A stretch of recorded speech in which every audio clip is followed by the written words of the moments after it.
alunos do primeiro ano, tudo bem com vocês? Estamos aqui para mais uma videoaula com o último assunto do PET 3, né, gente? A semana 6 nós estamos, na última semana. Hoje temática é compreensão e produção de textos. Nós vamos ver textos e compreendê-los. E o tema é modalização. É realmente a atitude do enunciador em relação àquilo que ele expõe, que ele enuncia, tá certo? Então, toda vez que o enunciador se expressa colocando ali atitudes de raiva, de sentimento alegre ou de tristeza, ou ele explicita dúvida, certeza, obrigatoriedade, ele está utilizando ali modalização. É uma linguagem um recurso de linguagem chamado modalização. Então, nessa semana você vai ver que para expressar sua atitude em relação ao que diz ou ao que expresso, o enunciador mobiliza um recurso de linguagem chamado modalização. Então, modalização pode ser compreendida como uma forma de o enunciador expressar sua atitude em relação ao que ele mesmo enuncia. Essa atitude pode ser muito variada. Ele pode tentar se distanciar ou se aproximar do que diz, intervir na validade de uma asserção, colocá-la em dúvida, exprimir seu contentamento, descontentamento no que diz, ou até mesmo avaliar a própria maneira de dizer. Então, toda vez que ele sente a necessidade de passar para o leitor, para o ouvinte, a sua expressividade através da fala, através da escrita, ele usa modalização, que são recursos, são palavras ou expressões. Ele pode usar advérbio, né, de modo, é claro. Ele pode usar verbo que trabalham também com advérbio ao mesmo tempo, para destacar ali alguma coisa, para passar a ideia de asseveridade, né? Ele pode usar recursos de asseverativos, que são recursos que conferem certeza, de uma forma afirmativa ou negativa, né? Certeza sem dúvida, claro, ou de forma negativa, de forma alguma, de jeito algum. Ou ele pode passar recursos deontológicos, ele pode usar recursos deontológicos que passam obrigatoriedades e proibições também. De forma alguma, você não deve fazer isso, não deve, seria o que? Proibição, né? Ele pode trazer também ideias dubitáveis, né? Expressões dubitáveis que transmitem dúvida, talvez eu faça, provavelmente eu vá. Podem trazer também ideias delimitadoras, com proibições, com restrições, com limites, e também ideias afetivas, né? Trazendo aí sentimentalismo, contentamento, alegria, descontentamento, tristeza. Então, o enunciador, ele tem aí a liberdade, né, de se expressar, de colocar sua atitude num texto escrito ou num texto falado, tá? E para isso ele utiliza o quê? Modalização, né, gente? Porque fica mais fácil do leitor conseguir perceber que a atitude que ele está tendo ali naquele momento, tá certo? Então, é para isso que servem os modalizadores, para ressaltar, para enfatizar a atitude, a expressividade do enunciador, tá certo? Vamos para as atividades. A seguir, nós temos aqui um texto descritivo, né, que traz aspectos da cidade de São Paulo, e essa descrição é feita por Bernardo Carvalho. O título é O Sol se Põe em São Paulo. Eu até destaquei algumas palavras aqui já, de antemão, para ficar mais fácil de vocês compreenderem. A Liberdade é um desses bairros de São Paulo que, embora em menor escala do que nas regiões mais ricas, e por isso mesmo de um modo, às vezes até simpático, ressalta no mau gosto da sua rala fantasia arquitetônica o que a cidade tem de mais pobre e de paradoxalmente mais autêntico, a vontade de passar pelo que não é. O pôr do sol em São Paulo é reputado como um dos mais espetaculares por causa da poluição. Eu disse ao homem com lábio leporino: só fui entender que São Paulo era uma cidade de monumentos, mas onde os monumentos não existiam, eram, por assim dizer, invisíveis, no dia em que sonhei que dirigia um carro, de monumento em monumento pelas ruas vazias de uma tarde de domingo no inverno, uma estação que aqui também não existe. Eram monumentos que eu nunca tinha visto antes e que só existiam no meu sonho, em lugares onde na realidade se erguem os prédios mais decrépitos ou as fantasias arquitetônicas mais tolas e menos pavorosas. São Paulo não se enxerga ou não chamaria periferia de periferia. Não é só eufemismo. Chamam-se excluídos aos 80% da população. Não é à toa que é uma cidade de publicitários. Em São Paulo, publicidade é literatura, expliquei ao homem com lábio leporino, em inglês, sem deixar claro se fazia uma crítica ou se me justificava. É uma cidade que quer estar em outro lugar em outro tempo. E essa vontade só a faz ser cada vez mais o que é e o que não quer ser. As mansões moriscas e ecléticas do começo do século XX, a maioria derrubada, e os prédios mediterrâneos, neoclássicos, florentinos e normandos, construídos há poucas décadas, revelam o atraso do presente.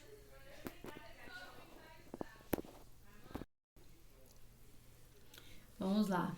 Neoclássico, florentino e normando construído há poucas décadas revela o atraso do presente. Cada imigrante achando que transplantava o estilo da sua terra e dos antepassados, acabou contribuindo para a caricatura local.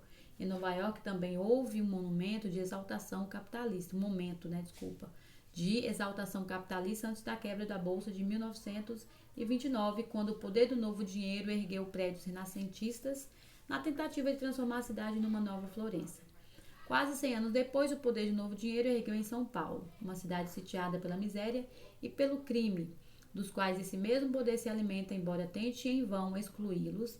Prédios de estuque, que foram batizados de estilo florentino, na tentativa de imitar a antiga Nova York. Não é só que esteja tudo fora do lugar, está tudo fora do tempo também. Na Liberdade, nem mesmo um bêbado, ao sair trôpego de um restaurante acreditando que é escritor, pode achar que está numa viela tranquila do subúrbio de Tóquio e não de uma megalópole violenta do terceiro mundo. E, no entanto, é disso que as ruas de São Paulo tentam convencer quem passa por elas, que está em outro lugar, num esforço inútil de aliviar a tensão e o incômodo de estar aqui. O mal-estar de viver no presente e de ser o que é. Então, aqui é um texto bem descritivo, né, de Bernardo Carvalho, super descritivo, até porque é um texto, assim, recheado de adjetivos, né, de locuções adverbiais. Ele coloca aí toda a sua subjetividade em relação ao pôr do sol de São Paulo, ao bairro da Liberdade.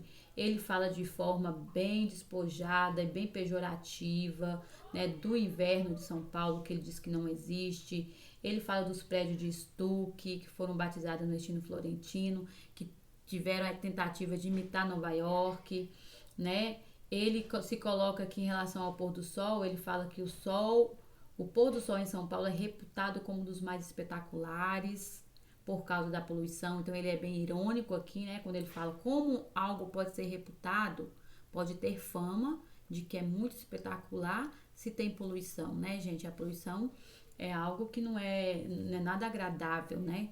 Não é nada bonito de se ver.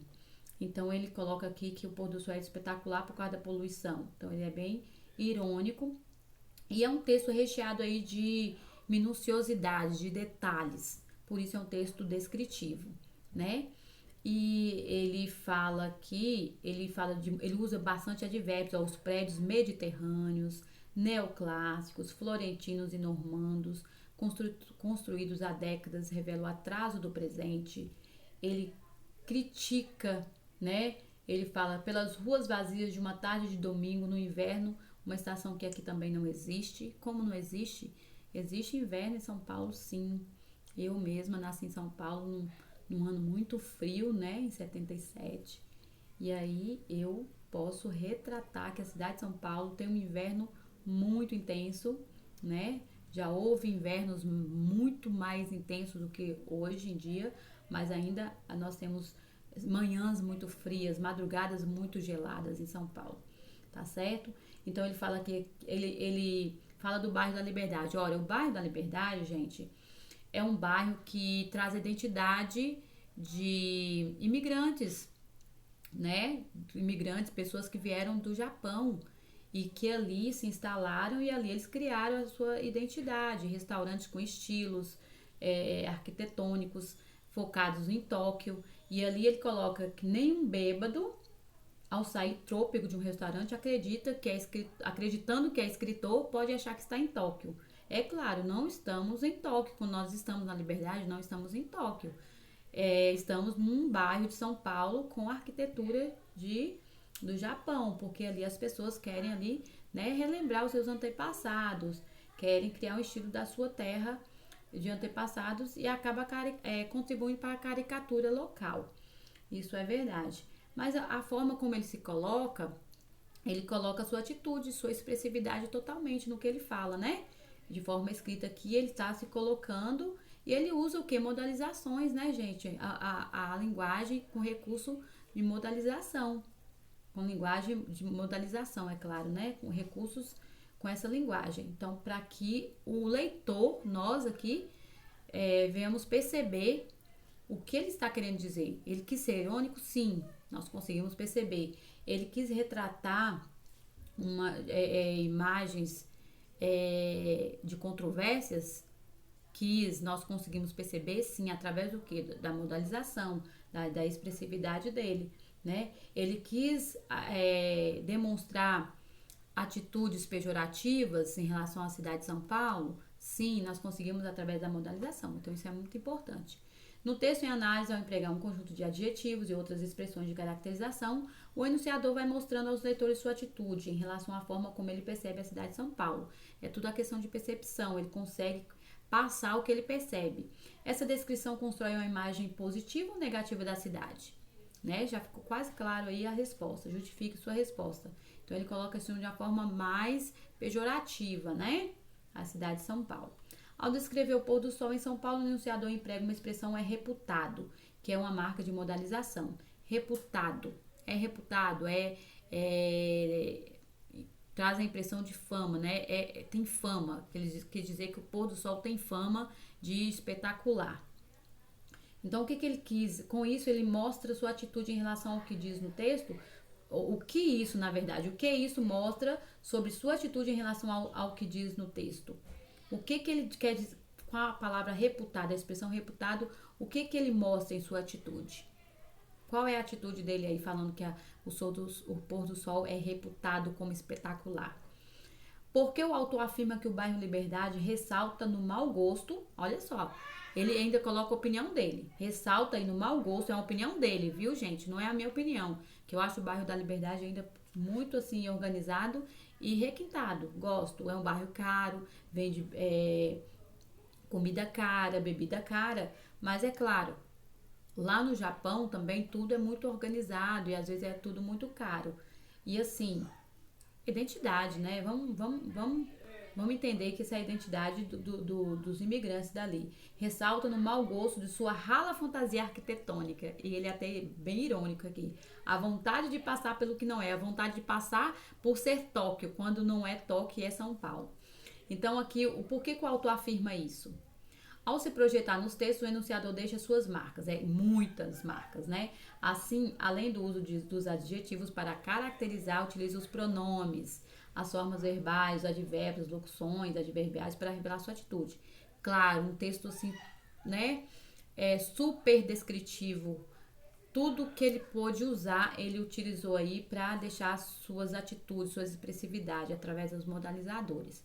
Localize pelo menos 2 advérbios ou locuções adverbiais que, em sua opinião, são empregadas na modalização do texto em análise. Identifique seu sentido. Então, vocês vão achar aí, procurar, né, os advérbios ou locuções adverbiais que, em sua opinião, são empregados na modalização do texto. Quais são esses advérbios ou locuções adverbiais? Eu até já separei algumas aqui, ó, né? Ele fala das fantasias arquitetônicas mais tolas, né? Que são os prédios lá de São Paulo, né? Não menos pavorosas. Ele fala, às vezes, né? Até simpático. Ele fala da liberdade, que é, de um certo modo, às vezes até simpático, mas ressalta um mau gosto da sua rala fantasia. Aí que ele coloca mesmo, ele escancara que adjetivos. O que a cidade tem de mais pobre e de paradoxalmente, tudo advérbios, né? A vontade de passar pelo que não é. Então, vocês estão vendo à toa, não é à toa, que é o verbo é à toa. Nós vamos encontrar lá na outra questão, né? A posterior. Não chamaria, São advérbios junto com verbo, ó, chamaria com advérbio de negação, sair, trôpego, né? Verbo sair com outro, com adjetivo, tá certo? Trôpego como advérbio, no caso, né? O modo como o bêbado saía do restaurante. E aí vocês vão ver aí que esses modalizadores, eles utilizam de propósito, né? Então, localize, vocês vão localizar e colocar aí o sentido, identifica o sentido de cada um desses advérbios ou locuções. Localize formas verbais que, além de exprimir o tempo, pode ter outros significados, combinando a expressão temporal com diferentes tipos de modalizações. Então, é o que eu mostrei para vocês ali, né? Não chamaria, a vontade de passar pelo que não é, né? Não é o advérbio com o né? Ele sempre coloca aqui, ó, o que é, né? De ser o que não é. Ele utiliza esse não chamaria. Ele utiliza o sair, trôpego, né? Então, são vários aqui. Isso aqui são alguns do que eu posso identificar agora de uma forma mais rápida, mas vocês podem fazer de forma tranquila e conseguir identificar mais verbos, né? Que vem aí empregados com combinação de advérbios e que não traz não exprime só o tempo, exprime modo aí, tá? Formas de se expressar e de se colocar num texto, falado ou escrito.